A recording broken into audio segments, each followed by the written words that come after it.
It was a crisp autumn afternoon in a small town just outside Chicago. The golden leaves crunched under the boots of passers-by as the air carried the faint aroma of freshly grilled meat from a roadside food truck.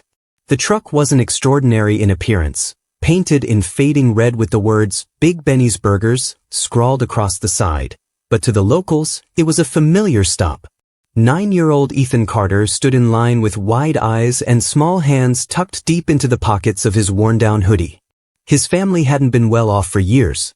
His father had left before his 5th birthday, and his mother worked 2 jobs to keep the lights on in their modest apartment.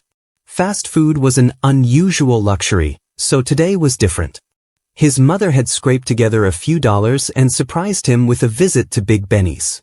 "Only 1 burger, sweetie," his mom had whispered as they walked up to the line. "That's all we can afford today." Ethan nodded eagerly. He didn't want more than that. Just 1 burger would be enough, the kind of burger he could savor in his imagination for weeks afterward. When it was their turn at the counter, Ethan stepped forward timidly.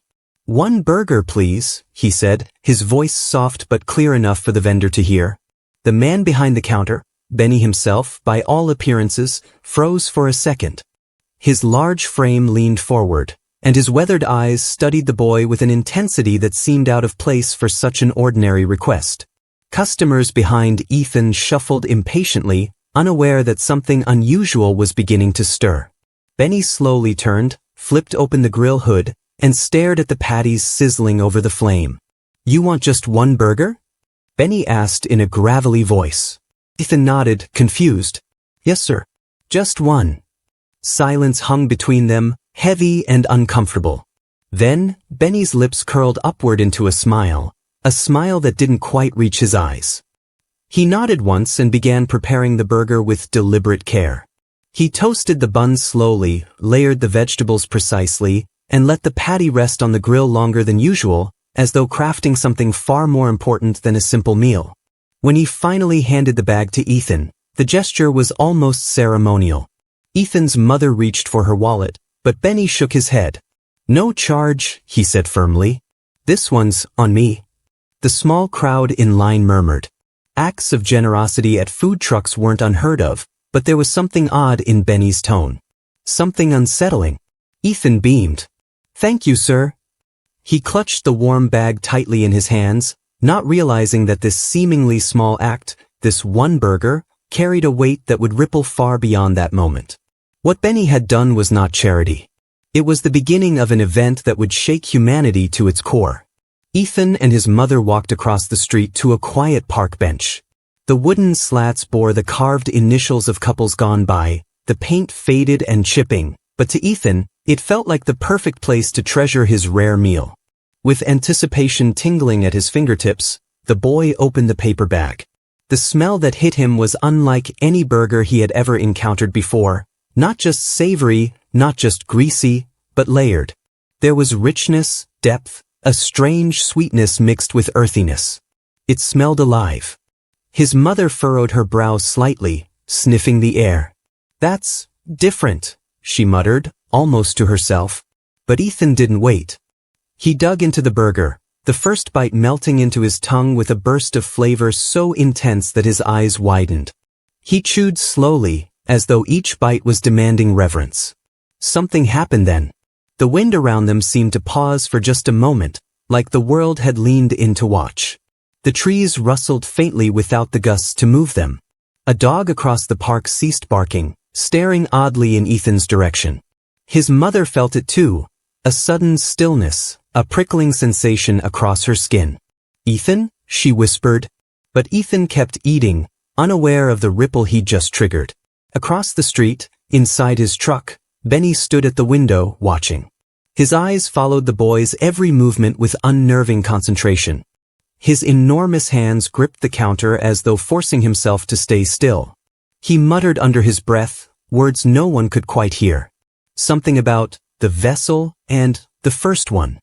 The customer line had dispersed for now, and Benny's coworker, a lanky teenager named Ray, approached with a nervous laugh. Benny, you okay? You're staring pretty hard at that kid. What's the deal?" "It's just a burger." Benny's jaw tightened. "Not just a burger." Ray chuckled, shaking his head. Man, you're freaking me out. You put some kind of weird seasoning on that or something? But Benny didn't reply. His lips moved in silence, as if repeating a prayer. By the time Ethan finished the burger, something had changed, not in his body, not physically, but in his presence. His eyes darted around, suddenly sharper, as though noticing details he had never cared about before. He could see the lines of veins on a passing bird's wings. He could hear the distant hum of power lines that seemed impossibly far away. Even the conversations of strangers at the other end of the park felt nearer, clearer. His mother noticed immediately. "You okay, honey?" she asked, brushing his hair from his forehead. Ethan blinked, struggling to put the sensation into words. "Mom, everything looks louder. And brighter." She frowned. "Brighter?" "Yeah," he said softly. "Like I can see the inside of things." His mother forced a smile, chalking it up to excitement over finally having a treat. But Benny, still standing motionless at his food truck, knew exactly what was happening. That evening, after returning home, Ethan lay in bed unable to sleep. The sensations hadn't faded. If anything, they had sharpened. He could hear the heartbeat of the upstairs neighbor through the ceiling.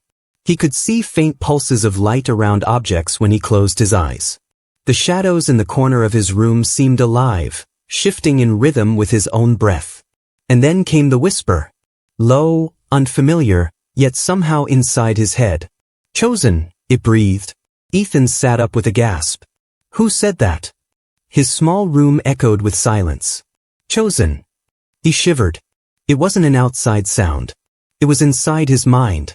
Across town, at that very moment, Benny sat alone in his food truck, lights off, muttering over a tattered leather book filled with handwritten notes and diagrams. He knew the voice would speak. He knew the boy had heard it. And he knew this was only the beginning. The following morning, sunlight crept through the thin curtains of Ethan's room. His mother was busy in the small kitchen, pouring cereal and packing her backpack for yet another long work shift.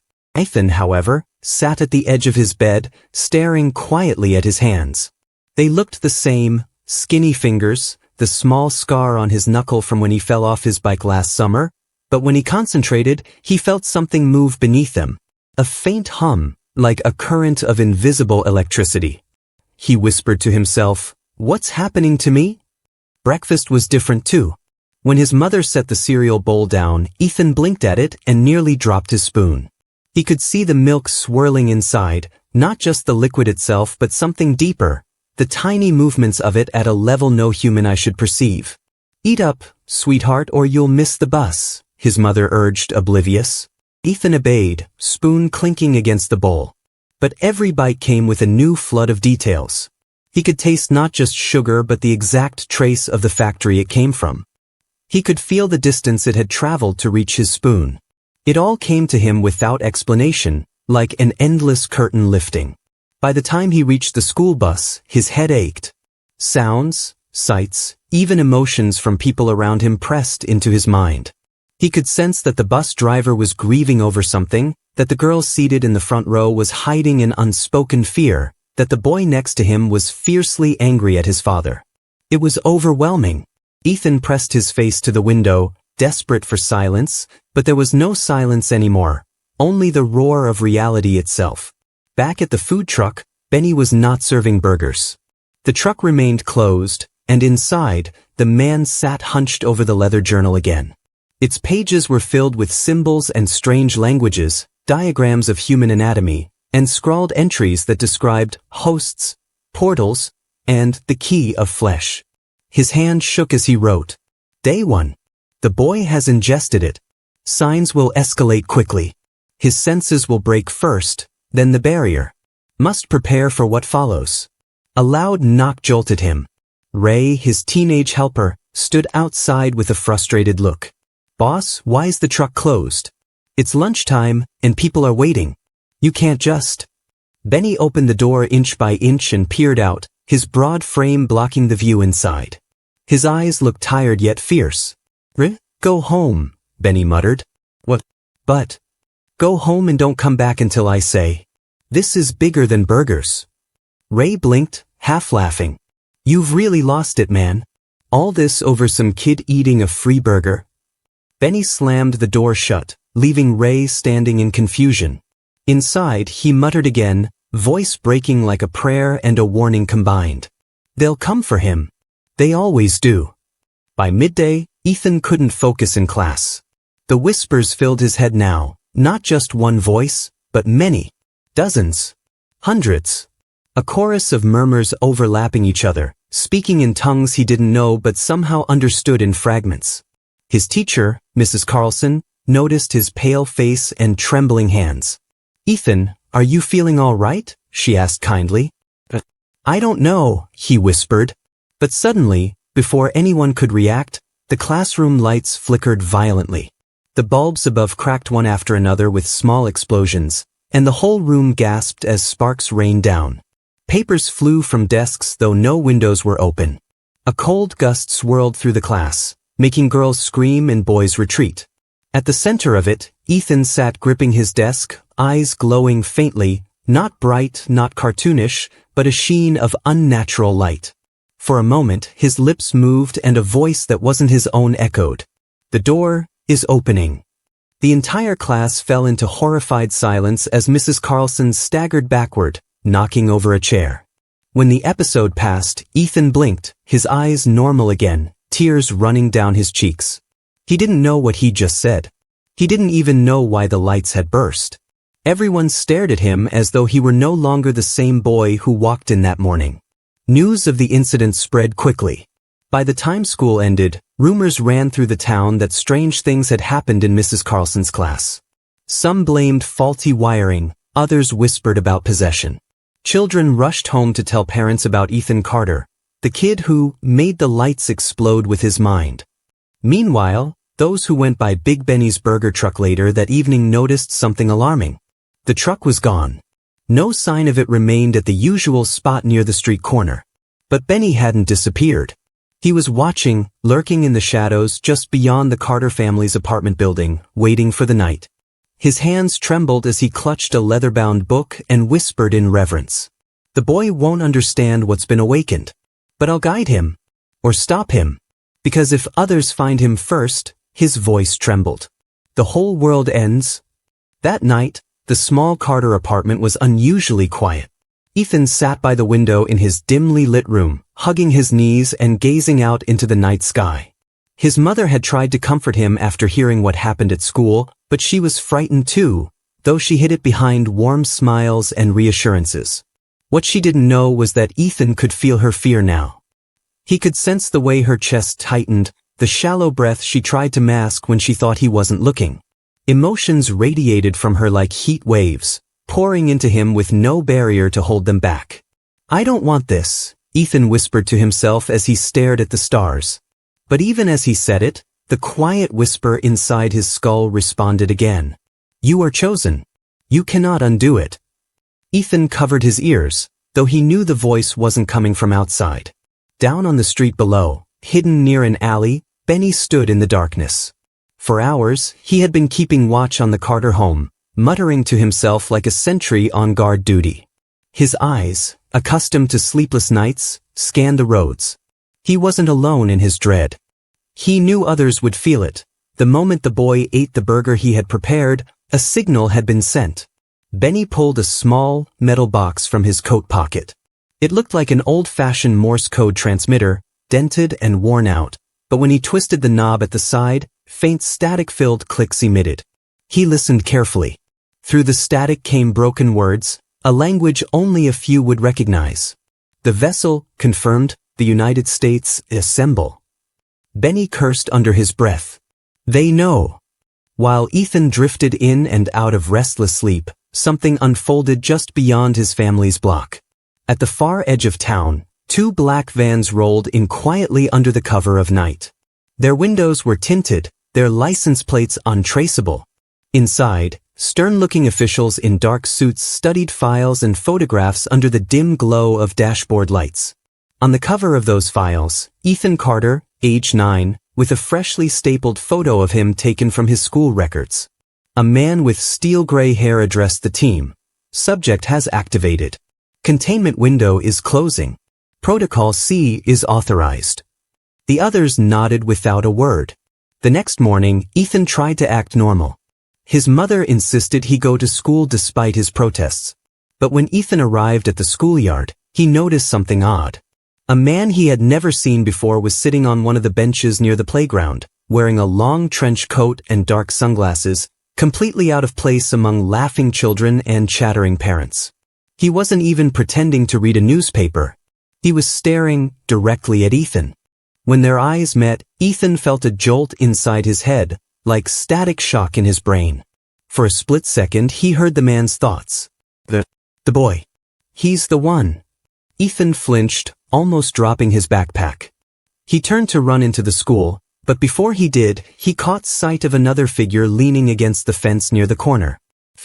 Serious expression. Also watching him. He realized with a sinking feeling, they weren't teachers. They weren't parents. They weren't locals. They were here for him. By afternoon, Ethan was overwhelmed with paranoia. Every shadow seemed suspicious, every whisper an attack.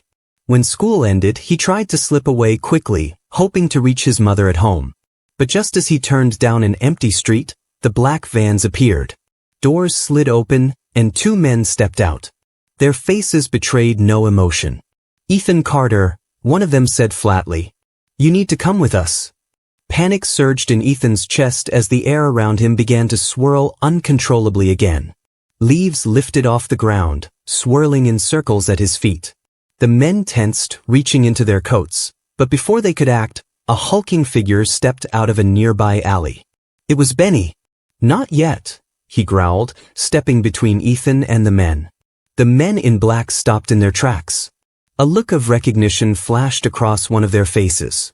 "You," the man said bitterly. "I should have known you were involved." Benny's jaw tightened. "You're not taking him. He hasn't chosen a side yet." "A side?" Ethan stammered from behind Benny's broad back. "What are you talking about? What's happening to me?" Before Benny could answer, the men lunged forward. A fight broke out in the empty street. Fists, crashes, the crack of weapons drawn. Benny fought with brutal, calculated force, the kind of movements that suggested military training or something even darker. Amid the chaos, he barked at Ethan. "Run!" Ethan hesitated, scared to leave but too terrified to disobey. He sprinted down the street, his breathing ragged, his small legs carrying him into the unknown. Behind him, the sound of Benny's roar and the men's shouts echoed into the night. And inside Ethan's head, the voice whispered louder than ever before. "The world knows you now. And they will never stop." Ethan didn't stop running until his lungs burned. His sneakers slapped against the cracked pavement of back alleys and side streets, carrying him farther from the confrontation he had just witnessed. He wanted to go home. He wanted the normalcy of his mother's arms, the safety of his room, but something told him going back now would only put her in danger. As his breath hitched, Ethan stumbled into an abandoned playground at the edge of town. Rusted swings creaked in the breeze, the merry-go-round frozen in place from years of disuse. He collapsed onto the dirt, clutching his chest, tears running down his cheeks. "What's happening to me?" he whispered. The voice inside his head did not wait this time. It came with clarity, almost like it had been waiting for the question. "You have consumed the seed of origin. You are host to what the world has forgotten." Ethan froze. Seed of what? But the voice faded again, leaving only silence and his racing heartbeat. Hours later, under the crimson wash of sunset, Benny finally found him. His face bore bruises from the fight with the men in black suits, and his jacket was torn. Yet his enormous frame stood unshaken, a wall of grim determination. "You shouldn't have run that far," Benny said, his rough voice echoing through the empty playground. "They'll track you. They always do." Ethan backed away, fear etched across his face. "Who are you? Why did you give me that burger? What's happening to me?" Benny sighed heavily, lowering himself to sit on the edge of the merry-go-round. He looked older now, like the weight of years was pressing down his shoulders. "I didn't mean for it to find you," he admitted. "But it did. I only served you a burger, at least, that's how it must have looked. But what you ate wasn't ordinary meat. It carried something ancient within it. Something humanity was never supposed to touch again. Ethan's voice wavered. You poisoned me? Benny's head shot up, eyes burning. No, boy. I marked you. Ethan swallowed hard, not understanding. The seed of origin, Benny continued, voice low, isn't food. It's a remnant. The first flesh. The essence of something not from here. Thousands of years ago, fragments were hidden across the earth. Pieces of it. Fragments of a being so old that even the strongest civilizations collapsed after finding it. Some used it for power, others for control. But all were consumed by it, eventually. Ethan stared, speechless. Benny's words sounded insane, yet the whisper inside his head, the same whisper that had haunted him since that first bite, seemed to confirm every syllable. I tried to destroy it, Benny admitted. For years, I kept it locked away, told myself I'd end it. But then I saw you, hungry, innocent, asking only for one burger. His voice cracked.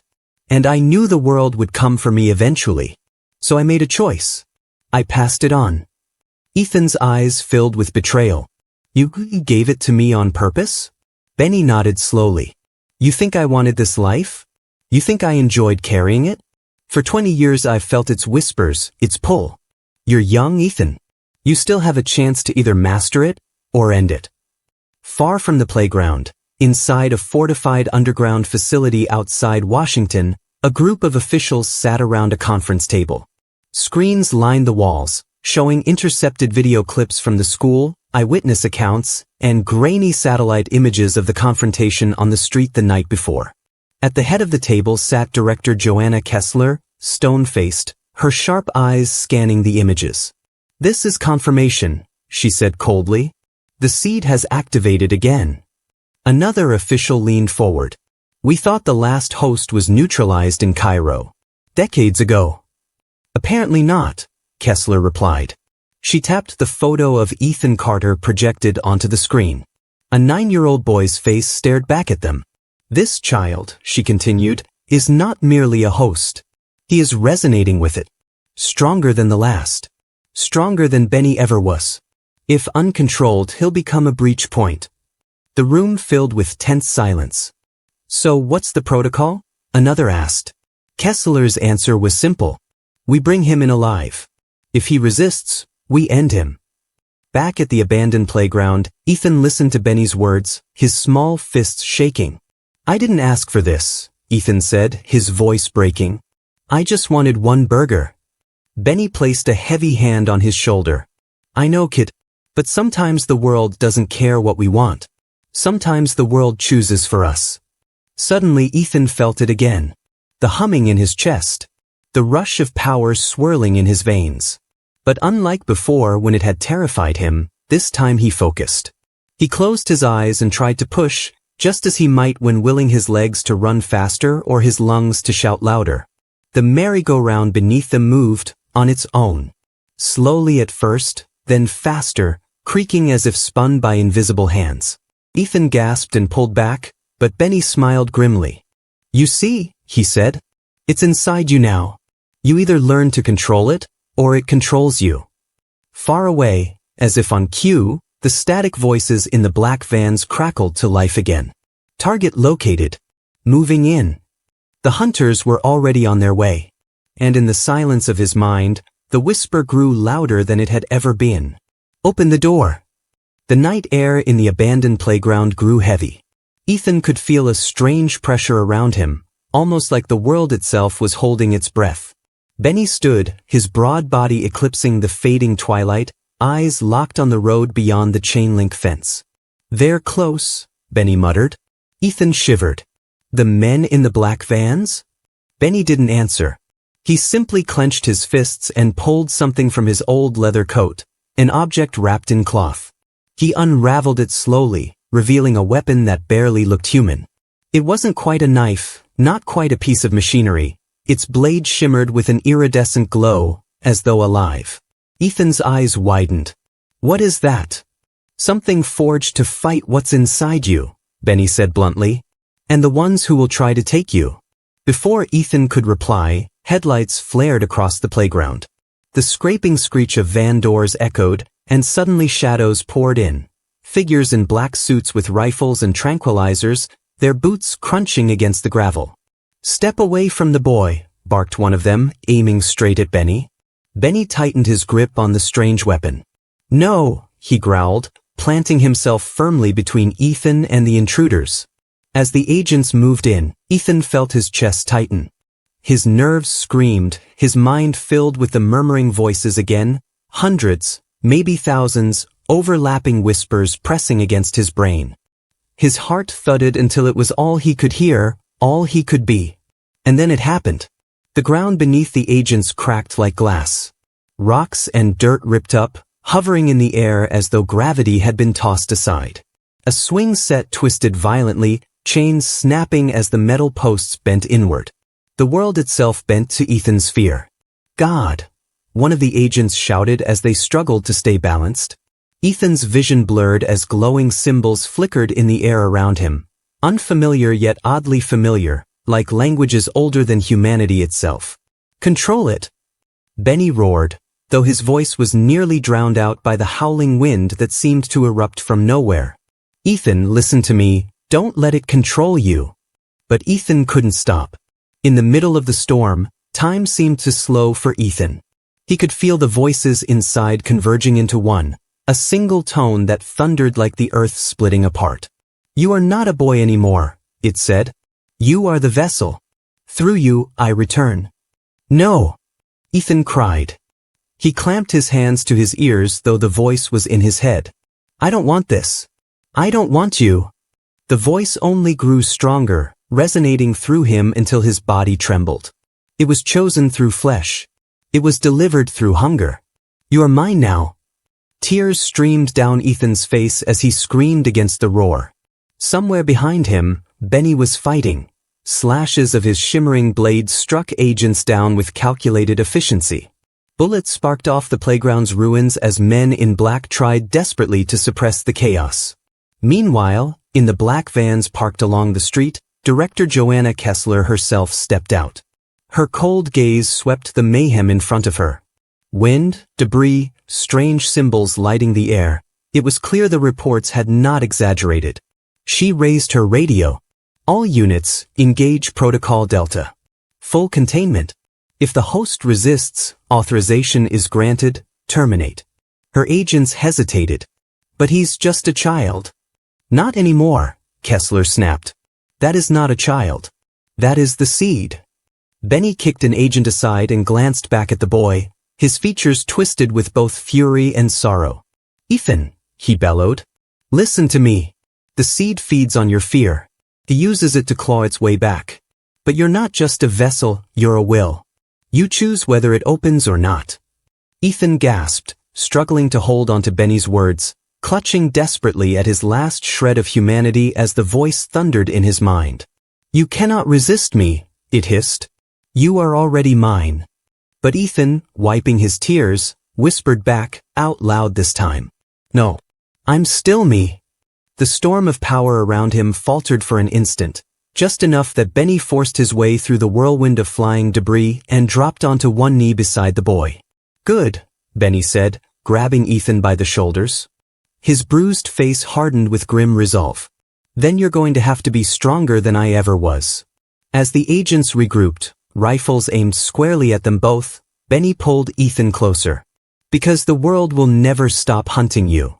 And as the rifles clicked and the whispers roared, Benny raised the shimmering blade toward the incoming agents, ready to make a stand. Bullets ripped through the night air. Glass shattered from the abandoned playground's lamp posts, sparks whirling as the gunfire lit up the scene. Benny hurled himself in front of Ethan, his blade flashing with an unnatural glow, deflecting rounds that should have torn through flesh. Each strike of the blade against metal crackled with energy, humming like it was alive. "Stay down," he barked, his massive arm shielding Ethan as agents closed in from both sides. But Ethan could feel it again, his fear surging, feeding the seed inside him. The whispers multiplied, filling his head like a thunderstorm of voices. "Open the door. Unleash. Return." His small hands dug into the dirt, trembling. "I can stop it. I can stop it." The ground betrayed his struggle. Cracks split under his palms, glowing veins of pale blue light racing outward like lightning bolts through the earth. Agents stumbled back as rocks and shards of concrete floated upward into the air around Ethan. Joanna Kessler's voice rang out cold and sharp from behind her agents. "Contain him. Now." 3 men lunged forward with stun batons and tranquilizers. Benny rose like a wall, his blade moving in a blur. One agent fell with a guttural cry as the shimmering edge of the weapon slashed his arm, sparks of blue fire licking at the wound as though it wasn't just a cut, but something deeper. Another tackled Benny, both crashing to the ground. The hulking vendor rolled violently, overpowering his attacker with brutal strength. But there were too many, 6, 7, maybe more swarming him like wolves. Ethan screamed, "Stop it!" And the seed answered. A shockwave erupted from Ethan's body. Not heat, not wind, but something more primal. Invisible pressure expanded outward, slamming every living body around him to the ground. Agents slammed into fences. Vans rocked violently on their tires. Even Benny, strong as he was, staggered under the weight of the unseen blast. Ethan's eyes flared faintly white as he floated an inch, just an inch, off the ground. His chest heaved, his breaths ragged. The glowing cracks in the dirt stretched outward, symbols searing themselves into the pavement. For that moment, Ethan wasn't a boy. He was a conduit. The whispers became one voice again, roaring through his skull, its tone shaking the very air. "Open the door." Everything around Ethan blurred, agents, playground, even Benny. Colors smeared into streaks of darkness until he was standing on a vast plain of nothing but ash and shadow. The sky burned molten red. Towers of an ancient civilization lay collapsed. Creatures neither man nor beast roamed in the distance, their eyes glowing like dying suns. Through the haze, Ethan saw it. A shape. Colossal, yet formless.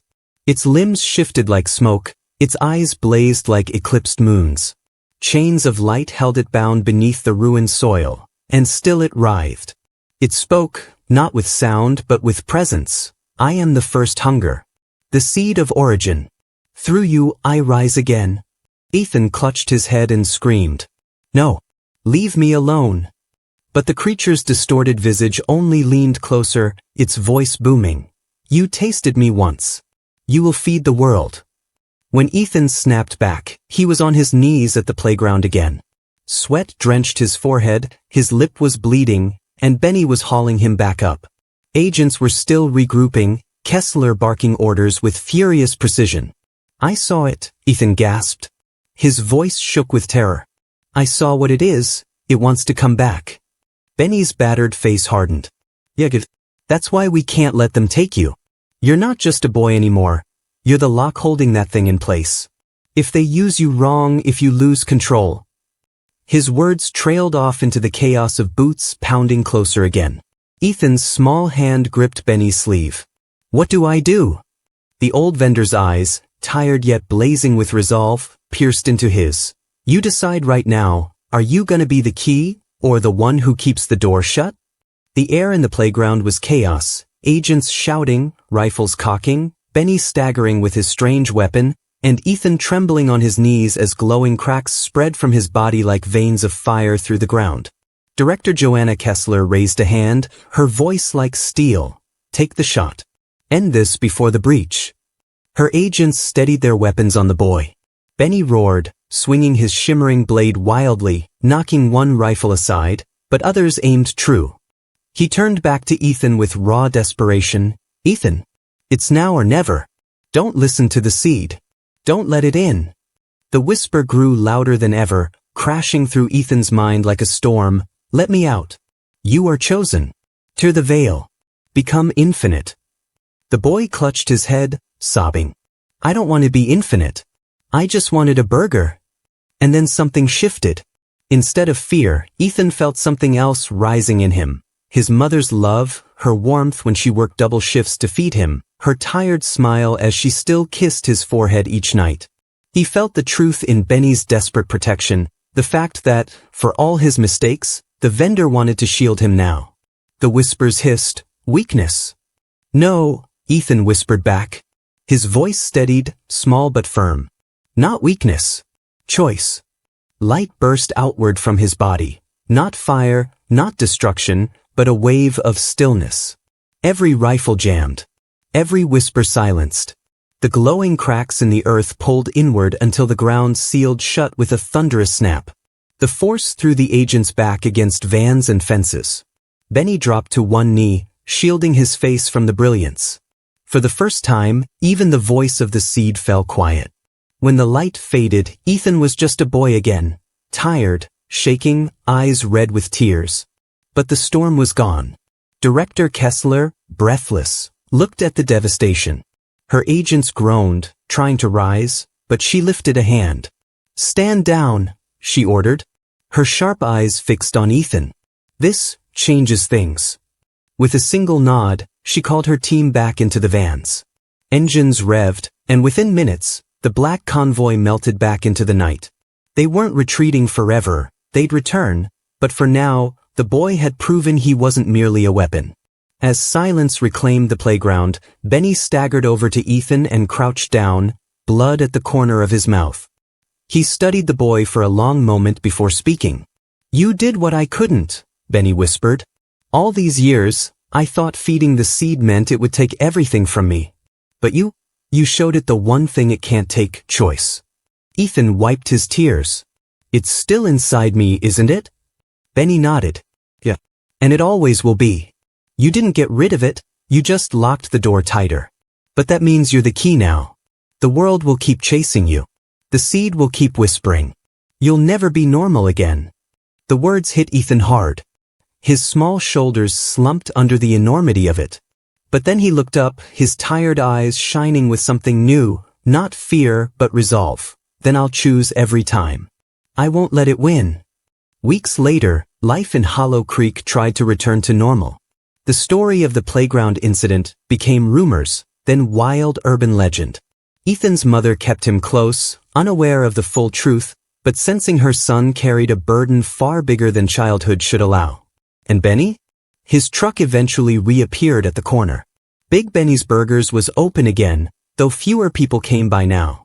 Most didn't trust him. But whenever Ethan passed, Benny gave him a small nod, an unspoken bond between the two. Because both knew what others didn't. The boy who only wanted one burger now carried within him the hunger of something older than the earth itself. And though he had shut the door this time, the seed would never stop whispering.